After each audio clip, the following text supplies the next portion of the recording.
नमस्कार, आपण पाहत आहात दौंड जनता न्यूज। पाटस येथे नागरिकांच्या शासकीय कामांना गती देण्यासाठी एक महत्त्वपूर्ण उपक्रम राबविण्यात आला।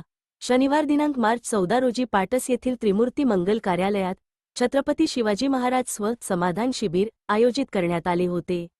प्रांत कार्यालय आणि तहसील कार्यालय दौंड यांच्या संयुक्त विद्यमाने आयोजित करण्यात आलेल्या या शिबिरात नागरिकांना विविध शासकीय सेवा एकाच ठिकाणी उपलब्ध करून देण्यात आल्या। त्यामुळे पाटस गावासह परिसरातील अनेक नागरिकांनी या शिबिराचा लाभ घेत आपल्या प्रलंबित शासकीय कामांची पूर्तता केली। या शिबिराला दौंडचे उपविभागीय अधिकारी रेवन्नाथ लबडे तसेच तहसीलदार अरुण शेलार हे स्वतः उपस्थित होते। त्यांनी शिबिरात येणाऱ्या लाभार्थ्यांना मार्गदर्शन करत त्यांच्या अडचणी जाणून घेतल्या आणि संबंधित विभागांना तत्काळ कार्यवाही करण्याच्या सूचना दिल्या।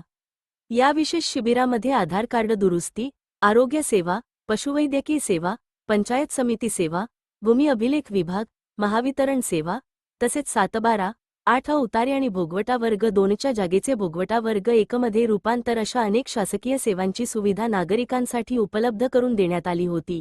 शासनाच्या या उपक्रमामुळे नागरिकांची धावपळ कमी झाली असून अनेक प्रलंबित कामांना गती मिळाली आहे। या उपक्रमाबद्दल शिबिरात उपस्थित असलेल्या नागरिकांनी समाधान व्यक्त करत शासनाचे आभार मानले। अशा प्रकारचे उपक्रम ग्रामीण भागातील नागरिकांसाठी निश्चितच दिलासादायक ठरत असल्याचे मत नागरिकांनी व्यक्त केले।